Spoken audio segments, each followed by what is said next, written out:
lasisin wannan? Ke kina da lasisin ta? Yes. Shi ma yana da lasisin ta, saboda duk garin nan kowa ya san makaranci ne. Ya doki.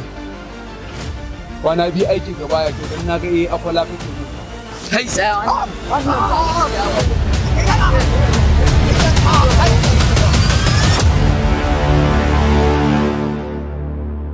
Kai, ko baka ji bane, tawagacin naku sun yi hijira fa don neman sabon gida.